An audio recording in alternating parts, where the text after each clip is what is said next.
네, 오늘은 치료하시는 여호와라는 제목의 말씀을 우리가 함께 나누려고 합니다. 네, 오늘 본문은 쓴물이 단물로 변하는 마라 사건을 소개하고 있어요. 전에도 설교 말씀을 전한 적이 있는 내용의 말씀입니다. 홍해를 건넌 기쁨도 잠시 광야길에 들어선 이스라엘 백성들은 사흘이나 물을 얻지 못하다가 이곳 마라라는 곳에 이르게 되었어요. 그래서 드디어 물을 발견하게 되었습니다. 이 물이 얼마나 반갑고 또 기쁜 물이었겠어요. 그런데 이 반가운 물이 써서 먹을 수가 없게 되자 백성들은 화가 났겠죠. 그래서 모세를 향해서 원망하였습니다. 모세는 하나님께 부르짖어 기도하였고 하나님은 그 물을 단물로 바꿀 수 있도록 지혜를 허락해 주셨습니다. 우리는 살아가다가 인생의 문제를 만나게 될 때가 있습니다. 그때 우리가 해야 할 것들은 문제와 상황을 바라보며 원망하고 불평하는 것이 아니라 하나님을 의지하여 모세처럼 기도해야 하는 것입니다. 그러나 이스라엘 백성들이 기도할 수 없었던 이유는 육체적인 문제와 또 현상에 집중하였기 때문입니다. 따라서 그들은 모세를 향하여 원망하였습니다. 이러한 그들의 모습은 하나님을 바라보며 기도하였던 모세와 극명한 대조를 이루고 있습니다. 이 사건을 통해서 하나님은 이스라엘 백성을 구원하실 수 있는 능력의 하나님이심을 홍해에서 나타내셨을 뿐만 아니라 또한 모든 삶의 필요를 공급해 주실 수 있는 하나님이시고, 비록 그들이 하나님을 향해 원망하고 불평을 늘어놓는다 할지라도 그들이 그러한 자들이라도 그것에 상관없이 이스라엘 백성을 향해 자비를 베푸시는 사랑의 하나님이심을 이 사건을 통해 나타내고 계신 것입니다. 그뿐만 아니라 눈에 보이는 물에 관한 문제, 삶의 문제를 해결해 주신 후에는 치료자 되시는 하나님 되심을 그들에게 직접 말씀해 주십니다. 하나님은 이스라엘 백성에게 법도와 율례를 정해 주시고 그것을 지켜 순종할 때 그들을 치료하시는, 그리고 모든 질병에서 보호해 주신다고 약속해 주시는 하나님이 되십니다. 출애굽기 15장 26절 말씀을 함께 보시면, 이르시되 너희가 너희 하나님 나 여호와의 말을 들어 순종하고 내가 보기에 의를 행하며 내 계명에 귀를 기울이며 내 모든 규례를 지키면 내가 애굽 사람에게 내린 모든 질병 중 하나도 너희에게 내리지 아니하리니 나는 너희를 치료하는 여호와임이라 라고 말씀하십니다. 하나님은 이스라엘 백성들이 현재 겪게 된 고난을 해결해 주실 뿐만 아니라 지금 눈앞에 보여지는 그 문제를 해결해 주시는 하나님일 뿐만 아니라 그 사건을 통해서 자신을 계시해 주고 계시는 것이에요. 즉 나는 어떠한 하나님이다 라는 것을 그 이스라엘 백성들에게 나타내고 계시는 것입니다. 우리가 때때로 만나게 되는 고난이 은혜이고 우리에게 유익이 되는 이유는 그때가 바로 우리가 하나님을 만날 수 있는 은혜의 기회이기 때문에 그렇습니다. 우리는 그 고난을 통해서 나를 치료하시고 나를 회복시키시고 나를 일으켜주시는 그 하나님이 어떤 분이신가 하는 것을 알게 되는 소중한 기회가 되는 것입니다. 오늘 이스라엘 백성에게 하나님은 자신이 치료자 되시는 하나님이시라고 말씀해 주셨습니다. 그분은 우리의 인생을 치료하시는 여호와이십니다. 그런데 무조건 치료해 주시는 것이 아니라 치료의 조건이 있어요. 그 조건은 그분의 법도와 율례를 통해서 나타내고 계시는 하나님의 뜻을 따라 순종하는 것입니다. 그것이 치료의 전제 조건입니다. 여기서 우리는 하나님께서 이스라엘 백성들에게 율례와 법도를 왜 주셨는지 그 이유를 알 수 있게 됩니다. 그것은 하나님께서 치료하시는 하나님이시기 때문에 그렇습니다.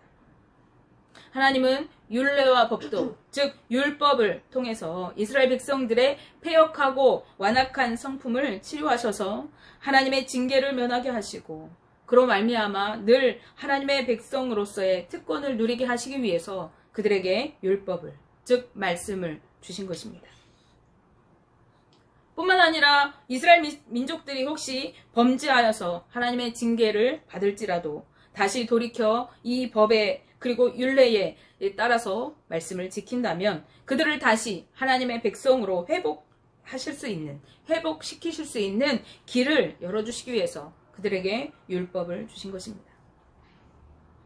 그들이 하나님을 떠나 어떤 죄악을 행했다고 할지라도 돌이켜 하나님의 율례를 지키고 하나님의 법과 의를 행하면 그의 범죄를 하나도 기억하지 않으시고 그가 행한 의로 인하여 살게 하시겠다고 하나님 약속해 주시는 내용입니다. 에스겔서 18장 21절 22절 말씀에 이렇게 되어 있어요. 그러나 악인이 만일 그가 행한 모든 죄에서 돌이켜 떠나 내 모든 율례를 지키고 정의와 공의를 행하면 반드시 살고 죽지 아니할 것이라. 그 범죄한 것이 하나도 기억함이 되지 아니하리니 그가 행한 공의로 살리라. 아멘. 하나님께서는 우리가 범죄하였을지라도 거기에서 돌이켜 떠나서 하나님의 율례, 하나님의 그 법도를 따라 정의와 공의를 행하면서 의로운 삶을 살아갈 때 너희가 반드시 죽지 않고 살리라고 말씀하세요. 그 범죄한 것들이 하나도 기억되지 않고 내가 행한 그 공의와 그 율법을 따라 의롭게 살아간 것 때문에 네가 살 것이다 라고 말씀해 주시는 것입니다. 이처럼 하나님은 범죄한 이스라엘 백성들을 법도와 율례를 통해서 치료하셨습니다. 따라서 구약 시대에 이스라엘 백성들에게 이 법도와 율례, 즉 율법은 복음과 같은 것입니다. 그러나 복음과 달리 율법은 온전히 치료할 수 있는 방편은 될 수가 없어요. 우리가 감기에 걸려요. 그러면 급한 대로 약국에 가서 종합감기약을 사 먹어요. 근데 그것이 우리의 감기를 완전히 낫게 할 수 없어요. 물론 약한 병일 때는 낫지만 정확히 그 병을 진단하고 낫게 하려면 어떻게 돼요? 우리가 병원에 가서 병을 처방받고 그 약을 맞는 약을 먹어야 되는 것처럼 이 율법은 마치 그 약국에서 사 먹는 종합감기약과 같아요. 그래서 이 율법으로는 완전히 치료할 수가 없어요. 왜 그런가 하면 우리 인간은 그 누구도 율법을 온전하게 지킬 수 있는 능력이 없기 때문에 그래요. 이 율법이 요구하는 그 의로운 삶을 우리는 다 완벽하게 100% 살아갈 능력이 우리 안에는 없다는 말입니다. 그렇지만 이 율법은 그들에게 죄를 깨닫게 해줍니다. 로마서 7장 7절 중반절 말씀에 율법으로 말미암지 않고는 내가 죄를 알지 못하였으니 곧 율법이 탐내지 말라 하지 아니하였더라면 내가 탐심을 알지 못하였으리라 라고 말씀합니다. 율법이 이것은 죄다 라고 알려주었기 때문에 우리가 이것이 죄구나 알게 되는 것이라고 하는 거죠. 그래서 이 율법의 목적은 죄가 무엇인지 우리에게 분별하고 그것을 조심하게 삼가하게 하는 그런 목적이 있어요. 그런가 하면 율법은 완전한 치료자 되신 예수 그리스도를 바라보도록 예수 그리스도께로 우리를 안내하는 그러한 역할을 해줍니다. 갈라디아서 3장 24절 말씀에 이같이 율법이 우리를 그리스도께로 인도하는 초등교사가 되어 우리로 하여금 믿음으로 말미암아 의롭다함을 얻게 하려 함이라 라고 말씀합니다. 율법의 역할은 정확히 여기까지입니다. 우리가 완전히 치료하실 수 있는 예수 그리스도를 아는 데까지 나아가는 그러한 역할까지가 율법이 할 수 있는 거예요. 그래서 여기서 뭐라 그래요? 초등교사라고 그래요.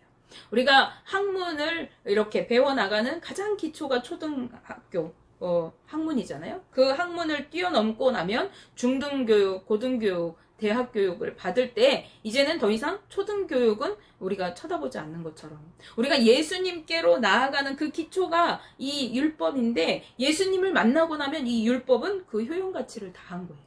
그래서 율법은 거기까지입니다. 그것은 예수 그리스도께로 우리를 안내하는 기초 학문에 해당하는 것이에요.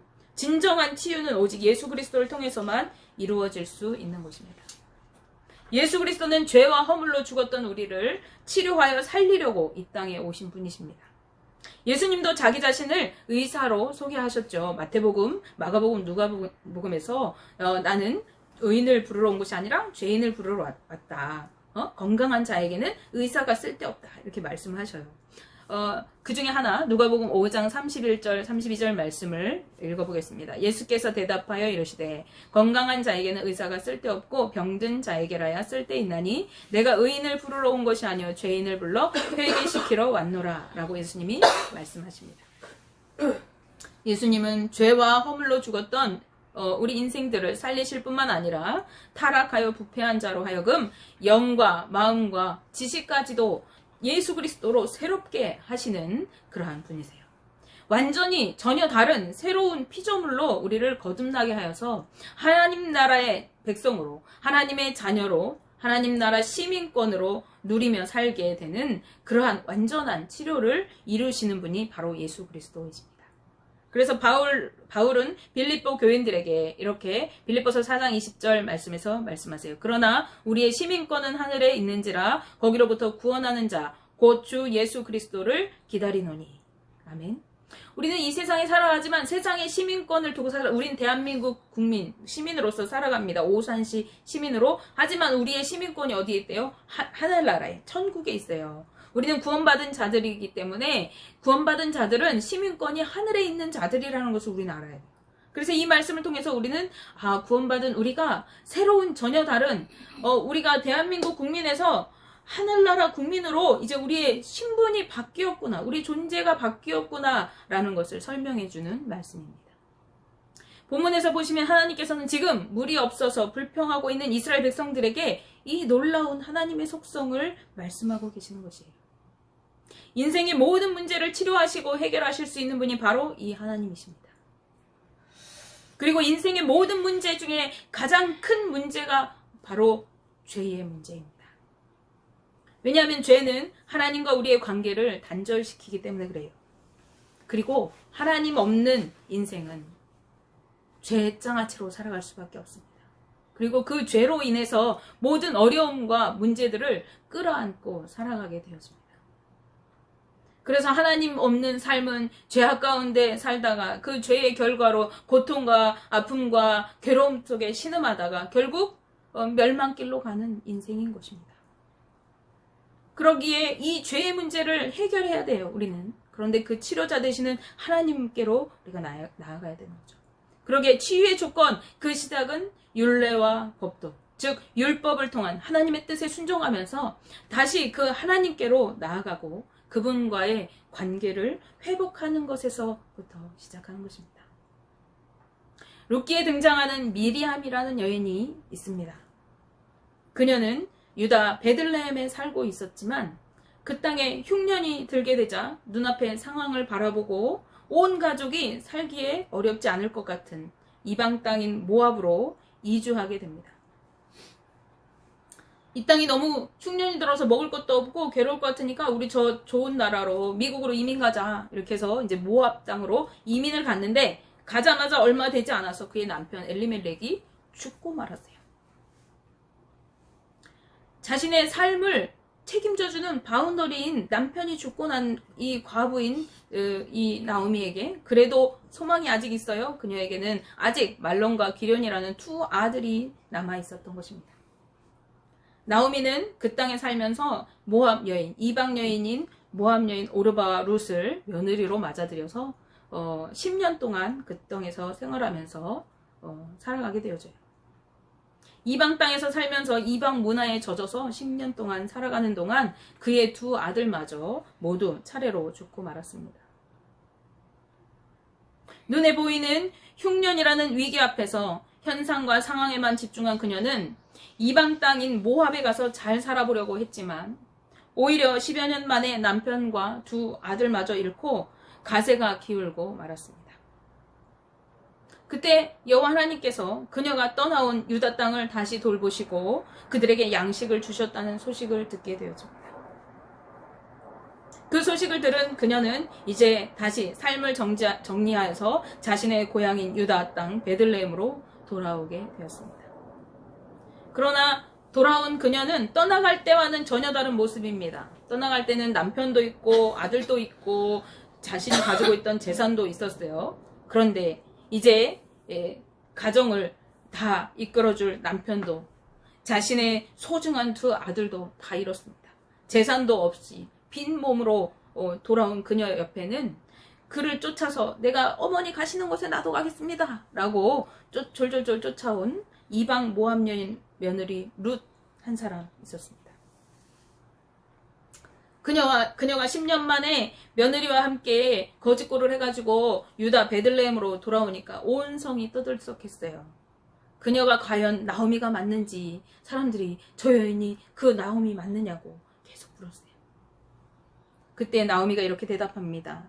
룻기 1장 20절 21절 말씀에 나오미가 그들에게 이르되 나를 나오미라 부르지 말고 나를 마라라 부르라. 이는 전능자가 나를 심히 괴롭게 하셨음이니라. 내가 풍족하게 나갔더니 여호와께서 내게 비어 돌아오게 하셨느니라. 여호와께서 나를 징벌하셨고 전능자가 나를 괴롭게 하셨거늘 너희가 어찌 나를 나옴이라 부르느냐 하니라 라고 말씀합니다. 나옴이라는 말은 기쁨이라는 말이라고 제가 알고 있습니다. 정확한지 모르겠습니다. 마라라는 말은요, 괴로움이라는 뜻입니다. 아까 마라는 쓴 것이라는 뜻이요. 그와 유사하게 마라는 괴로움이라는 뜻이에요. 그녀의 고백처럼 하나님의 백성인 나오미와 그의 가족들은 하나님을 바라보지 않고 상황과 현상을 바라보며 하나님의 뜻과 상관없이 이방 땅인 모압으로 내려가서 그들의 풍속을 따르며 부정하게 살았습니다. 그것이 좋아 보였어요. 그럴듯해 보였어요. 그곳에 살면은 나도 잘 먹고 잘 살 것 같았습니다.